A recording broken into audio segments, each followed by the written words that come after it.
Hello viewers, আসসালামু আলাইকুম। আজ আমরা যে নতুন ব্লগটি নিয়ে হাজির হয়েছি সেটি হচ্ছে সিলেটের ঐতিহ্যবাহী কিন ব্রিজ। এটি সিলেটের শত বছরের ঐতিহ্যে লালিত এই সুরমা নদীর উপর নির্মিত কিন ব্রিজ। এটি আজ থেকে প্রায় 100 বছর পূর্বে নির্মাণ করা হয়েছিল।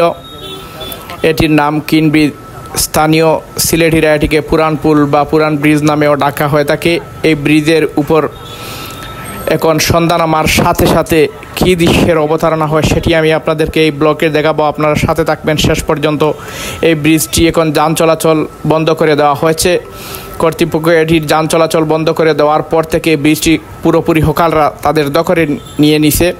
সন্ধ্যা নামার পরপর নানা রকম হরেক রকমের পসরা সাজিয়ে তারা এই ব্রিজটি দখল করে বসে থাকেন। আর স্থানীয় লোকজন পায়ে হেঁটে পারাপার করে থাকেন। শুধুমাত্র বাইসাইকেল কিংবা মোটরসাইকেল নিয়ে যাতায়াত করা ছাড়া সম্পূর্ণ নিষিদ্ধ যানবাহন চলাচল। সেই সুযোগে হকারদের দখলে চলে গেছে এই সিলেটের ঐতিহ্যবাহী এই কিন ব্রিজটি।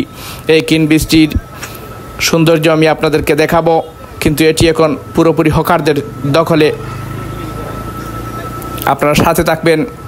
শত বছরের ঐতিহ্যবাহী সিলেট নগরীর প্রাণকেন্দ্রে কিন ব্রিজ বা পুরান পুল সুরমা নদীর উপর দাঁড়িয়ে আছে অতীত ইতিহাসের সাক্ষী হয়ে। স্টিল স্ট্রাকচারে নির্মিত এই ব্রিজ এখন আর যানবাহন চলাচল করে না, শুধুমাত্র পায়ে হেঁটে সাইকেল এবং মোটরসাইকেল চালানো যায়। সেই সুযোগে হকাররা ব্রিজের উপর হরেক রকমের পসরা সাজিয়ে বসে আছেন, যা স্থানীয়দের কাছে অন্যরকম বিরক্তিকর দৃশ্য। এই ভিডিওতে দেখা যাবে কিন ব্রিজের উপর হকারদের জমজমাট পরিবেশ এবং সিলেটের এই ঐতিহ্যবাহী ব্রিজের অসাধারণ এক সৌন্দর্য। যদি সিলেটের ইতিহাস, ঐতিহ্য এবং দর্শনীয় স্থান সম্পর্কে জানতে চান তবে এই ভিডিওটি অবশ্যই সম্পূর্ণ শেষ পর্যন্ত আপনারা দেখবেন এবং আমাদের সাথে থাকবেন।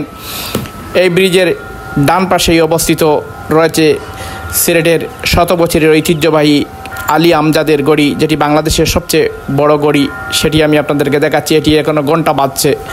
এটি কিন্তু প্রতি ঘন্টায় তার শব্দ করে অ্যালার্ম দিয়ে থাকে। এবং এই ব্রিজেই পাশেই রয়েছে সিলেটের দৃষ্টিনন্দন সার্কিট হাউস, রয়েছে শত বছরের ঐতিহ্যবাহী সারদা হল। এই সুরমা নদীর উপর নির্মিত এই ব্রিজটি আজ থেকে 100 বছর পূর্বে ব্রিটিশ আমলে প্রায় 50 লক্ষ টাকা ব্যয়ে নির্মাণ করা হয়েছিল। তৎকালীন সিলেট এসেছিলেন ব্রিটিশ আমলের সেই যে আমাদের আসাম রাজ্যের গভর্নর, ওনার আশাকে কেন্দ্র করে এটি নির্মাণ করা হয়েছিল। আপনাদেরকে জানিয়ে রাখতে চাই, এটি স্টিল স্ট্রাকচারে নির্মিত সম্পূর্ণ এই ব্রিজটি কিন্তু বাংলাদেশের ইতিহাস এবং ঐতিহ্যের এক অনন্য স্মারক। আপনারা যারা সিলেট ভ্রমণে আসবেন অবশ্যই এই ব্রিজটি দেখে যাবেন। ধন্যবাদ এতক্ষণ ভিডিও দেখার জন্য।